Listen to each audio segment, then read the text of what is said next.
What does it do? Oh, it's Says recording. recording started. Yay. Well, Tasha, it is a privilege to have you on with us today, all the Thank you. way out beautiful Southern California, Yep. where It's not people, sunny today. It is raining, it's but not it's sun. still beautiful. They write songs about how beautiful it is and how sunny it is. False advertising, if you think about Right. it. Yep. Well, thank you for taking time out of your busy schedule to be a part. And this is just about you. We want to get to know who you are, what you're doing, your story, how you came up and to become the wonderful person that you are today. So bring us back to the very beginning. How did this journey begin with you? We can start wherever you want. You can get as detailed as you want, and we'll go from there. All right, let's do it. I'm Chef Tasha of Yummy Creations. It is a full service catering business. When I started in 2008, I was only making fruit platters, very similar to edible arrangements. Okay. I would make them for Mother's Day, Easter, every holiday you can think of. I would go to churches and just show up with pre-made baskets and sell them for like 15 bucks. Yeah. And that's how I started. And it just rolled into I was like, "Oh, well, let me try a taco bar. Let me try doing that at this bar that my friend is singing at." "Oh, okay, let's next time let's make baked chicken and rice." And it just grew and grew and grew. Did you always enjoy cooking? Was that something that when you were a young child, when you were dreaming about what you become when you grow up, was that something that you thought maybe, or I've always known that I wanted to be not only a chef, but a catering chef. I wanted to have a catering business. I never wanted a restaurant. At home, I would always cook for the family. My first like big meal was spaghetti. I would make spaghetti for my family of four at yeah, home for my sister, my mom, and dad, and it just stuck. just Yep. I think it's supposed to be al dente. Al dente, it usually sticks. That's exciting though. So you started doing that, and then you knew that you wanted to be, I mean, becoming like someone that loves to cook, taking that next step to knowing they want to turn this into like a career. That's an interesting step there. How did that work for you? And what was the like? I mean, you've obviously had to have some pretty good confidence that other people that are outside of your family who have to love you no matter what you make and Mhm. cook, at least they'll lie to your face or whatever, would Right. enjoy your food as well. For sure. Yeah, my I have a cousin named Eric. He's currently a kitchen our food service manager for Bristol Farms out here. We have it's like a gourmet restaurant here in Southern California, and they're all over it. But everything is super overpriced, and he makes duck and whole salmon fillets and like just all these things, this Yeah, elegant food for Bristol Farms. But at I would say like around 12 years old, he was working at an all boys camp during the summer on Catalina Island. This is like maybe an hour away from us. okay. So my family went out there one weekend. They had a family weekend. So we went out there and we're like, "Oh, we're going to go see cousin Eric. He's the chef at this camp. And, we're just going to go hang out for the weekend." Mhm. So we get there and he's showing us around and we walk in this huge kitchen. I don't even know if it's that huge. When you're little, everything is just like way Oh, more grand than you thought. yeah, yep, Well, we absolutely. get in there in this kitchen and I'm seeing just metal tables. There's pots and pans hanging from the ceiling and big refrigerators. And that was a moment when I was like, "Oh, this is what I want to do." And he was making cookies. He was making like maybe 10 sheets of just basic chocolate chip cookies for the whole camp. Yeah. And I was just like so amazed by this. Like everything about that just blew my mind. Mhm. Yeah, and I loved it. And that's when I was like, "Oh, I want to do catering. I want to make mass amounts of food and set it up and serve it to people." It's such a fulfilling thing, right? To be able to create that much beauty and then like see so many different people enjoy it. Right. It's got to Yep. be amazing. So Mhm. how old were you when you started becoming like I guess a chef, a technical chef, where you put that in front of your name, which is a big moment, probably. Yeah. I was actually at that time I was already doing events and doing dinner parties and stuff. And at that time, for some reason, the confidence in me did not allow me to put on my chef jacket, I had Tasha. I Yeah. never put Chef Tasha Right. because in my mind, I'm like, oh, I'm not there yet. I still have some work to do. So I want to say around 27, 28. Okay. That's when I don't even remember what level I was at, but it was something that finally told me, like, Tasha, just This is you're, it. you're chef, dude. Like, come on. Like, look at what you're doing. Right. Right. I think Yeah. it's pretty cool. It's a big step.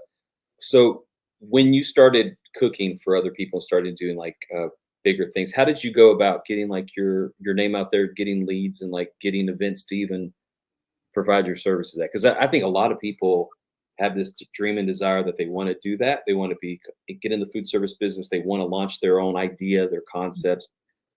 How to, how what's like the steps that you took? Because maybe people can see some similarity in things that maybe they need to do as well. Right. Believe it or not, I am very blessed to just have majority of my clientele just be word of mouth.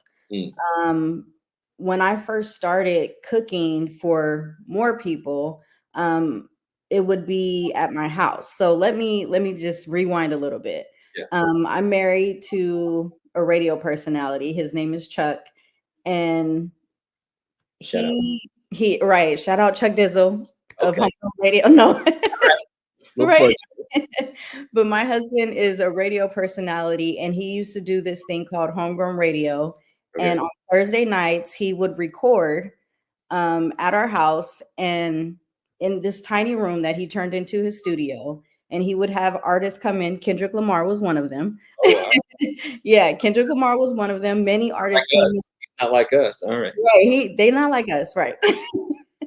So we would come every Thursday and I just started cooking for everybody. Yeah. So all the artists that came in, they brought friends. I had my girlfriends over and we would drink wine. I Yeah. would cook. And that's really how my introduction to networking started, just like at home with my friends and my husband's friends. And then gradually, like they would have, oh, I'm doing a listening party for my album. I need food. And Mhm. I would charge nothing, almost nothing for these services that I was doing and would just show up with food. And now I'm meeting more people. Yep. So that kind of just turned into, oh, well, I know a chef and she does this. And I know, so it's really just word of mouth.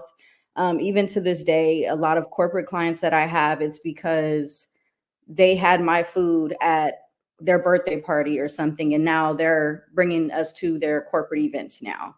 Wow. Marketing is something that I really, really struggle with. I post as much as I can, but really, I have great, great customer service. I love my clients, and I go above and beyond for my clients. So the word of mouth thing for me is special because that means they really loved what they received from us, and they're trying to make sure that their friends experience the same thing.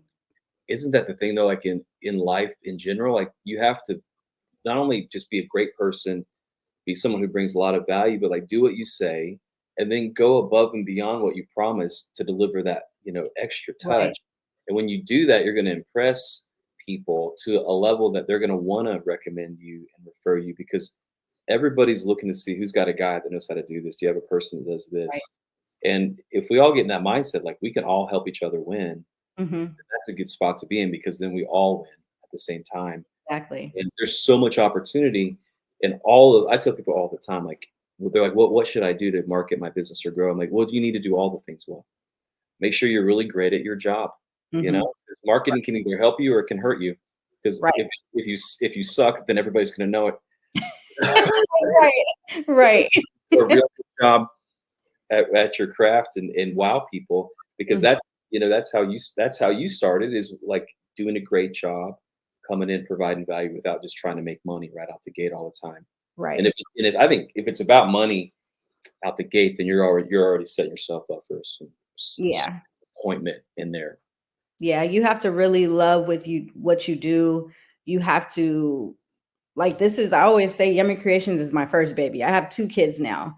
Yeah. And I always go back to like Yummy Creations is my first baby. Like whatever I do, like I have to do everything in my power to keep us afloat and, just keep going. We're going to have slow seasons, but everyone has slow seasons. Oh, yeah. It's just all about how you handle it. Absolutely. So what's your favorite type of an event to do? Like, do you have a favorite or do you just love doing all of them? You don't care? Let me see. That's tricky because I have a lot of events that I love to do. I love doing displays. So, birthday parties are very fun because they're just fun. It's, you're celebrating someone's life and they've picked you to showcase your work. Right. So birthday parties are special. The food displays that we do, we have a lot of different looks that we do for displays, and then buffets are always cool too because I kind of like to elevate a little bit. I'll just put chafing dishes out. I put runners, and I want to know what color your theme is, and I want to know all of that stuff so we can make sure that the food is going with the flow of the whole party. I love it. What's your favorite type of food to make? If you had to pick the menu for a client, I know you have options on your website. I was looking. It's making, Right.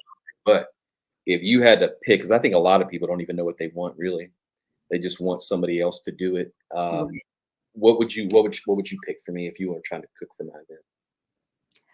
I really love our Italian menu. I've always loved Italian. I've explained to you before, spaghetti was my thing as a kid. Like Italian just always brings me back home. So Italian is always my number one pick.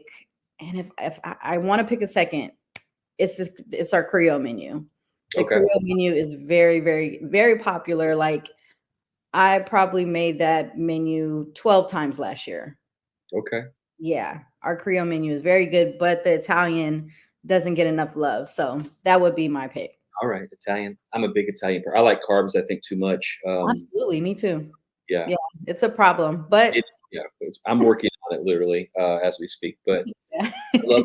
I just think there's something special about the relationship that we have with food in general, but when we get together with other people and share a meal, and especially in a large event type setting, there's Mhm. something special about seeing all your friends and family or your coworkers or whatever the event is Right. uh, at a special event. Maybe it's a wedding, maybe it's a party. Just everybody enjoying the same thing and sharing that same love is something that would be very cool to see. Yeah, absolutely.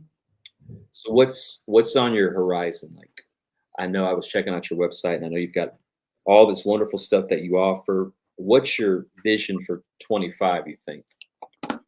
Oh man, my mission for 2025 is I want to expand with my corporate clientele. Um, they just they're just so easy to work with and the flow and everything. But the corporate client that I'm thinking of, they just every time they book us, it's a new menu, it's a new theme, it's a new something. So, and not only that is getting us in the door of new clients. We worked with Hulu a few times last year, and that has just been so cool to just meet the staff there, the team, and the Mhm. corporate clients are just, they're during the week and Yep. it's slow. We're in LA, so working events on a Saturday in traffic is a bit crazy Yeah. sometimes. So How far do you travel if you were doing an event like which how risky are you? How adventurous I guess are you? I don't think there is no venture too far for for any of us. So I was actually a chef for a celebrity at one point, and we traveled with him all over the country. So I've been to London, Ireland. I've been to a lot of different places traveling, and I know the folks on my team wouldn't mind that as well. So I'm really travel is not an issue. So you're open to move and shake. That's awesome. And I Yes, just think it's so cool the relationships you get to meet and the people you get to work with. And I'm sure you have stories for days on man. personalities and Right. just yeah, I can't even imagine. I've been on a pretty cool journey with this whole food thing. So before we get into like how people can contact you, which I want to include that, but what would be one piece of advice that you would give to somebody who's interested in starting their own catering company? Maybe they have a passion for food and they don't know where to go next. What would be like one piece of advice you wish somebody would have told you back in the day? Oh man, I would just say, for one, do your research on what you need. If your next step is to start providing meal prep, I need you to study as much as possible about meal prep and look at other companies and see what they're doing, the pricing and everything.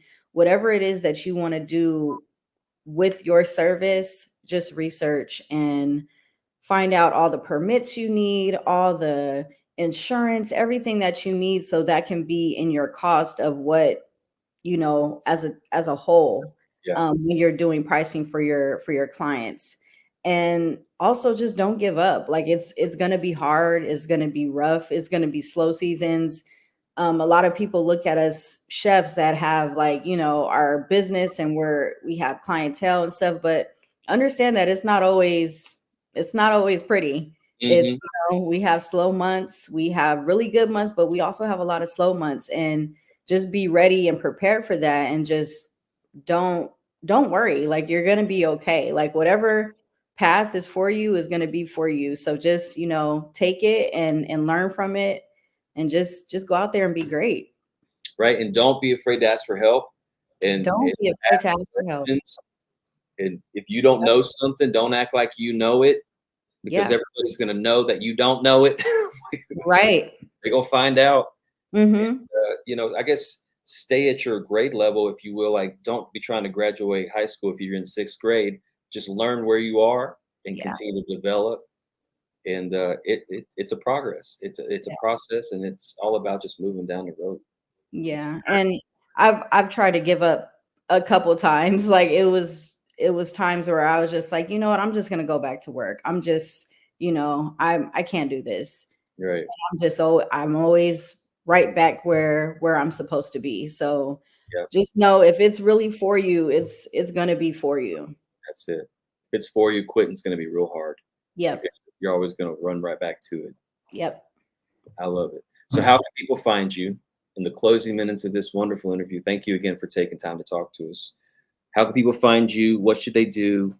What's their next move? Tell them. All right. So first and foremost, I would love for you to check out our first and foremost, I would love for you to check out our website. You can find that at yummycreationsla.com. And our Instagram is the same, Yummy Creations, at Yummy Creations LA. TikTok, I believe we're at Chef Tasha Dorsey. So that would be my name, at Chef Tasha Dorsey on TikTok. Um, That's awesome. there's that. And make sure you reach out to her. If nothing else, follow her to see what she's doing, see all the cool events she's a part of, and it'll be exciting to see how your year unfolds and all the excitement and things that you get to experience with your business. And I think it's going to be a good year for all of us. Yeah, I believe so too. What you're doing is great, Adam. So Yeah. thank you for taking out the time for me today too. Oh, Lord heaven, it's a privilege, privilege, privilege. All right, everybody. Thanks for listening, and we'll see you again. Tasha, thank you. Thank you, Adam. Peace.